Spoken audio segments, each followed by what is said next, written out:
Amis du jour, bonjour, c'est Jean-François du Web et la Tortue. Bienvenue dans ce nouvel épisode des Actus de la semaine, le condensé de l'actu social média. Je n'ai pas pu faire d'épisode la semaine précédente, j'en suis désolé, mais on rattrape le retard avec un double épisode cette semaine. C'est parti. Allez, on commence avec Twitter. C'est la coutume depuis le rachat d'Elon Musk officialisé, vous le savez. Et donc, la semaine précédente, Damien Viel, directeur général France de Twitter, a annoncé officiellement son départ. Et oui, il n'a pas survécu à la vague de licenciements organisée par Elon Musk, dont je vous avais déjà parlé les semaines précédentes. Simplement, l'officialisation de son départ n'avait pas encore été annoncée. Ça a été fait la semaine précédente. Twitter qui est sous la pression de l'Europe concernant les données personnelles, la gestion des données personnelles, et encore plus depuis qu'ils ont fermé leur bureau à Bruxelles, qui était leur seul centre, je dirais, européen officiel de surveillance. Et donc, ça met encore un peu plus l'accent vers Twitter sur cette gestion des données personnelles, à voir ce que ça va donner.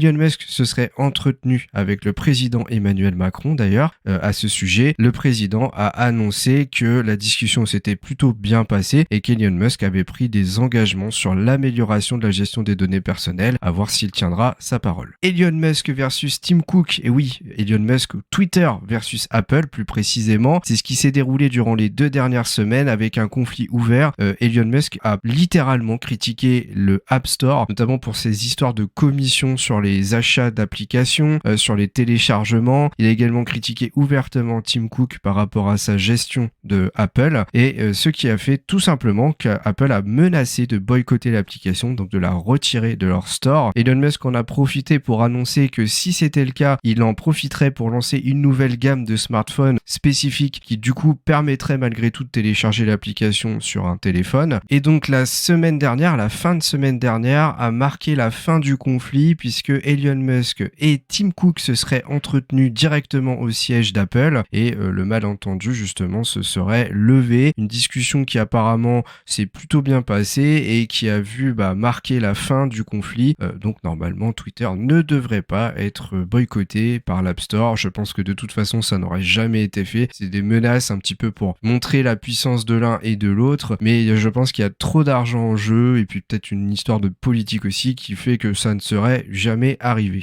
Twitter aurait perdu 2/3 de ses annonceurs. Ils sont donc en train de faire en sorte de les récupérer, ou en tout cas d'en faire venir de nouveaux en mettant à jour leur algorithme publicitaire, en l'améliorant. Ils vont donc pouvoir proposer de nouvelles options de ciblage, améliorer par exemple pour créer de l'interaction et pas forcément du clic sur des liens. Donc augmenter le nombre de commentaires, de clics sur les partages, sur les retweets, et également pour mieux cibler des publicités qui s'afficheraient à des moments clés. Autrement dit, c'est vraiment l'algo qui est ciblé, et je pense que ça c'est une bonne stratégie. Et d'ailleurs cette stratégie devrait être élargie à tout le réseau social, puisque on le sait, l'algo c'est la clé du succès d'un réseau social. Durant un communiqué du 27 novembre, Elon Musk s'est entretenu sur ses 6 priorités pour l'année 2023, l'amélioration du réseau social. Il a donc parlé en priorité de la publicité en tant que divertissement, un petit peu ce que je viens de vous dire juste avant, l'amélioration du format vidéo qui je pense serait dans la lignée de TikTok avec des systèmes de monétisation qui sont dans les bacs, les messages privés qui seront chiffrés, ça je vous en avais déjà parlé, des tweets qui seraient plus longs, on parle potentiellement d'un ajout à 1000 ou 2500 caractères contre 280 actuellement, c'est le fameux point clé dont je vous avais parlé il y a quelques semaines. La relance de l'abonnement Twitter Blue qui devait être remis en place, d'ailleurs j'en profite, le 29 novembre, et qui est finalement encore reporté une nouvelle fois. Je reviens dessus après puisqu'il va y avoir certainement un système de badge multicolore. Et enfin la 6e priorité, les paiements. Alors il n'y a pas de précision sur le système de paiement, mais l'objectif serait potentiellement soit de faire entrer les NFT, soit d'ajouter des systèmes de paiement directement intégrés à Twitter, un petit peu comme on peut le faire sur Instagram quand on veut vendre des produits en système e-commerce. Je reviens donc à cette histoire de certification de compte. Il y aura dorénavant 3 couleurs. La première, la bleue, la classique, sera dédiée aux comptes qui en fait sont simplement des particuliers certifiés. On aura également l'ajout d'un badge couleur or dédié aux entreprises certifiées, et enfin un logo gris pour les services gouvernementaux. Je reviens sur l'histoire du badge bleu. En fait, ce que j'appelle les particuliers, ça peut être n'importe qui et également des célébrités. À noter que l'obtention de ce badge de certification pourrait être obtenue via Twitter Blue, comme je l'avais déjà expliqué, mais également de par la notoriété d'une personne, et autrement dit gratuitement. Donc ça c'est un peu la nouveauté, puisque jusqu'à présent on pensait qu'il il faudrait payer obligatoirement pour l'avoir, alors qu'en fait quelqu'un de suffisamment célèbre pourra l'obtenir sans payer. Apparemment, on pourra cliquer sur le badge pour savoir comment a obtenu cette certification la personne indiquée. Et juste pour terminer sur Twitter, il s'est passé 2 choses assez négatives concernant le piratage, puisque un petit peu dans le chaos général ambiant sur le réseau social, eh bien 5,4 millions de données d'utilisateurs ont été volées et divulguées en ligne par des hackers. En fait, ils ont exploité un défaut de l'API qui devait être corrigé au mois de janvier, et donc là ils sont encore un petit peu dans le dur, et ces fameux hackers ont voulu mettre en avant les failles de sécurité du réseau social, et dans un second temps, ou plutôt en même temps, en parallèle, eh bien des films ont été partagés sur le réseau social. En fait, c'était des vidéos qui étaient découpées en séries de 2 minutes, mais qui faisaient qu'en cumul, on avait accès à un film dans son entièreté. Alors bien entendu, c'est pas très pratique de voir un film en tranches de 2 minutes, mais c'était encore une fois pour montrer les failles du réseau social qui vraiment est dans le collimateur de tout le monde. Ça vient de tous les côtés. Franchement, c'est la tempête. On est toujours dans la tempête sur le réseau social. On va voir s'il va survivre, mais je pense, moi, je suis plutôt positif sur cet aspect-là. Je pense vraiment que le réseau va s'en sortir. Après, en quel état, ça je ne sais pas, mais je pense que 2023 sera une meilleure année. De toute façon, je pense pas qu'on puisse faire pire, très sincèrement. Allez, on part tout de suite en direction du groupe Meta avec Facebook qui écope d'une amende de 265 millions d'euros encore par rapport à la protection des données. Alors si je ne dis pas de bêtises, c'est la 3e fois que Facebook se fait épingler pour la même raison. Donc là, il faudra peut-être qu'ils se remettent en question un moment. En tout cas, c'est reparti pour un tour, toujours en lien avec la protection des données de ses utilisateurs, soit des données qui étaient mal supprimés alors qu'ils avaient dépassé le délai de conservation, soit parce qu'ils les exploitent et les revendent sans que ce soit clair. Enfin voilà, plein de petites choses, toujours les mêmes qui reviennent. Et en fait, comme c'est son modèle économique, peut-être que Facebook s'est dit je préfère payer parce que ça me rapporte plus d'argent au final. Enfin, je ne sais pas. En tout cas, si c'est pas le cas, va peut-être falloir qu'il se bouge. Voilà. Alors toujours dans le pire, on peut faire toujours pire en fait. C'est ce que je comprends à force de faire ces podcasts. Eh bien, a été divulgué le fait que certains d'employés du groupe Meta chez Facebook et Instagram, revendaient des comptes, des vrais comptes auprès de, des utilisateurs, tout simplement en utilisant un outil spécifique à Facebook qui permettait de récupérer les accès identifiants au mot de passe lorsqu'un pirate avait récupéré l'accès à leur profil à leur insu, c'est-à-dire sans rien leur demander.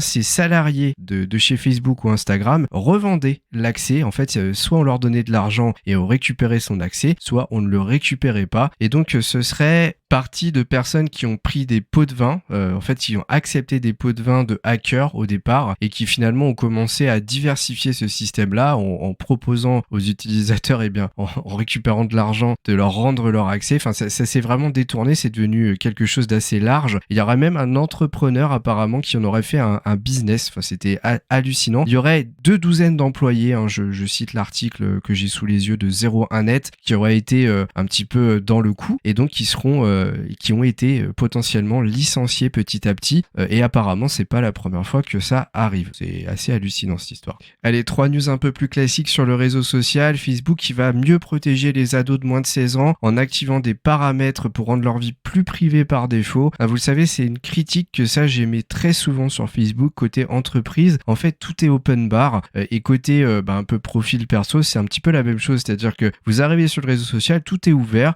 et donc si vous savez pas paramétrer votre compte au départ, vous allez commencer à parler à des gens, vous pensez que vous vous adressez peut-être qu'à vos amis, puis en fait c'est tout le monde qui peut le voir, vous pensez vous adresser qu'à votre famille, au final vos amis peuvent le voir aussi, enfin bref c'est un petit peu le bordel, faut le dire comme ça, et donc tous les moins de 16 ans vont être mieux protégés, Bon c'est clair, de toute façon Facebook se fait épingler régulièrement pour ce genre de choses, donc c'est un petit peu dans leur intérêt de faire des efforts, et donc à partir de très bientôt, normalement ça devrait vite arriver, il va y avoir une meilleure sécurisation des profils d'adolescents. Vous le savez certainement, mais les Reels sur Facebook, ça commence à se répandre de plus en plus, toujours en lien avec la stratégie d'Instagram de copier TikTok. Les collaborations sur les Reels devraient bientôt arriver. C'est déjà prévu depuis très longtemps sur Insta et c'est en place depuis encore plus longtemps sur TikTok.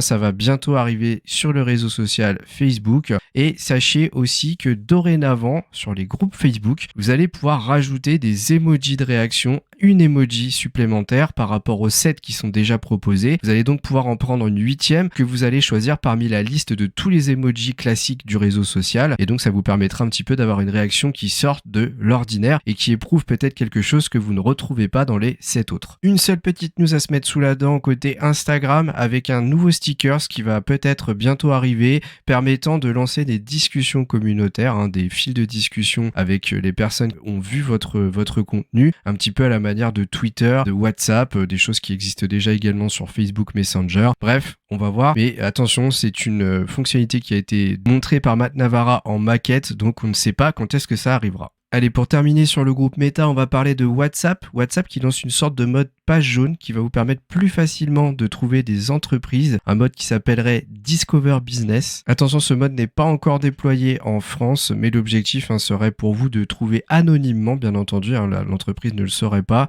des entreprises justement qui vous intéressent pour des services bien particuliers et de pouvoir directement les contacter si vous en avez envie. Si vous utilisez l'application de bureau de WhatsApp sur votre ordinateur, eh bien une fonctionnalité qui pourrait vous intéresser fortement va arriver prochainement. C'est la possibilité de verrouiller la session lorsque vous quittez votre bureau. Vous savez que quand vous partez de votre ordinateur par exemple pour aller manger, eh bien votre ordinateur se verrouille, mais parfois c'est pas le cas parce que c'est un paramètre qui s'active ou pas. Eh bien cette fonctionnalité permettra justement de dire que si vous êtes trop inactif sur l'application, eh bien la prochaine fois que vous reviendrez dessus, il faudra ressaisir votre mot de passe de compte WhatsApp. Alors ça c'est clairement intéressant. Si vous oubliez de partir en verrouillant votre session, eh bien potentiellement quelqu'un pourrait aller à votre place, écrire des messages, enfin bref faire n'importe quoi avec votre application. Eh bien ce serait plus possible si vous activez cette option. J'espère qu'elle verra le jour rapidement. Et enfin dans les mauvaises nouvelles, eh bien sachez qu'un pirate vend des numéros de téléphone qu'il a obtenus grâce à WhatsApp de 20 millions de Français. Donc ne soyez pas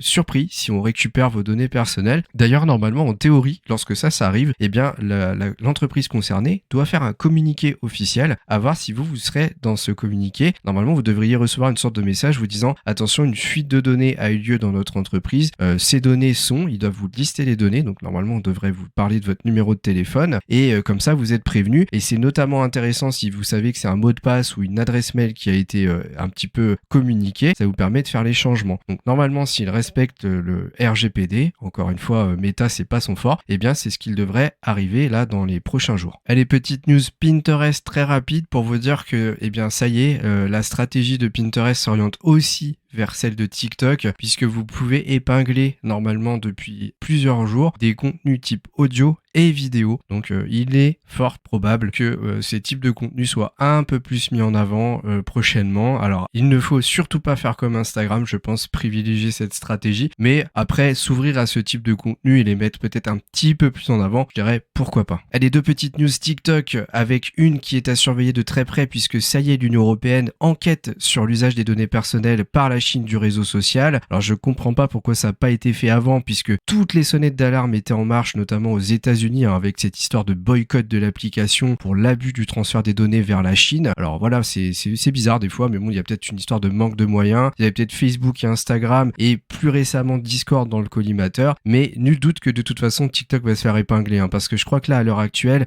c'est le réseau social qui est le pire d'un point de vue exploitation des données personnelles. Donc franchement, s'ils se prennent pas plusieurs millions d'euros d'amende, je ne comprends pas. Et également une petite news concernant l'e-commerce, puisque ça y est, une fonction TikTok Shop a été introduite en France. Elle y était déjà au Royaume-Uni, mais n'a pas vraiment fonctionné. Elle a cartonné par contre en Indonésie. À voir ce que ça va donner ici. Une petite news Twitch avec un mode pour lutter contre le harcèlement, un mode bouclier qui centralise les outils de sécurité existants et introduit aussi de nouvelles fonctions qui va permettre justement de lutter contre ce fameux harcèlement. Deux fonctions inédites sont mises en place. L'une qui donne la possibilité de saisir des termes ou des phrases spécifiques puis de les bannir en masse. Et une seconde qui est une option No First Time Chatters qui empêchera toute personne de parler si elle n'a pas encore communiqué une seule fois sur la chaîne. C'est des options pour vite passer en mode un peu protection, des options rapides qui permettent de se défendre en cas de problème de harcèlement qui arrive beaucoup à des streamers un petit peu célébrités. Par exemple récemment Ultia avec le streamer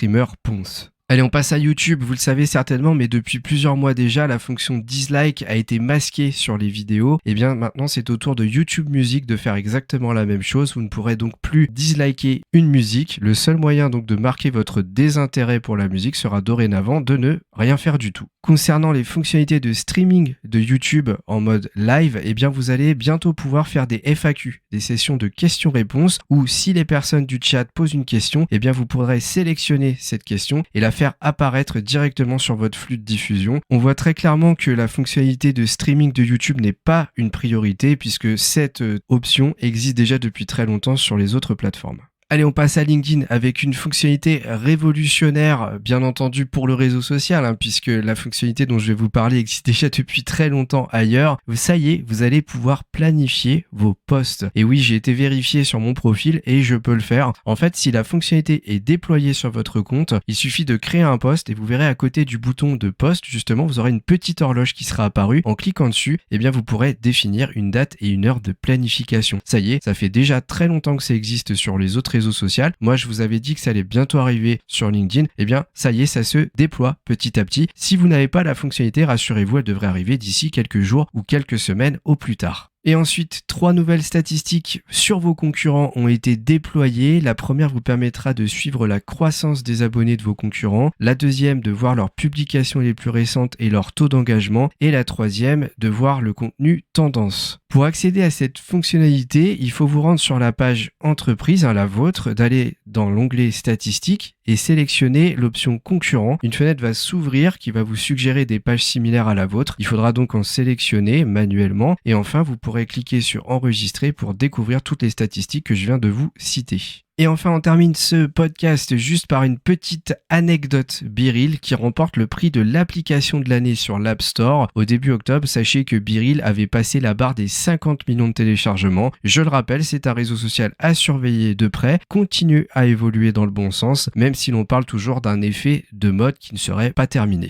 Pour rappel, BeReal, c'est une application qui vous permet de partager un instant T de votre journée. Autrement dit, vous envoyez une vidéo, mais en réel, c'est-à-dire pas quelque chose de préenregistré à un moment de la journée à vos amis et vos amis ont 2 minutes pour répondre, sans quoi eh bien ils n'auront pas accès aux messages, ils ne pourront pas voir ce que vous vouliez leur partager et donc l'objectif c'est de faire partager à vos amis et inversement que vos amis partagent des événements de leur vie en direct durant leur journée et c'est une application qui marche très bien puisque le concept a été repris par TikTok. Voilà, on a rattrapé 2 semaines d'actu sur les réseaux sociaux, donc on a je crois battu encore le record de durée d'un podcast mais en même temps c'est un petit peu de la triche puisque c'est un double épisode. J'espère que ça vous a plu. Merci de votre écoute. N'oubliez pas les 5 étoiles comme d'habitude. Et sur ce, moi je vous dis à très vite pour un nouveau podcast du web et la tortue.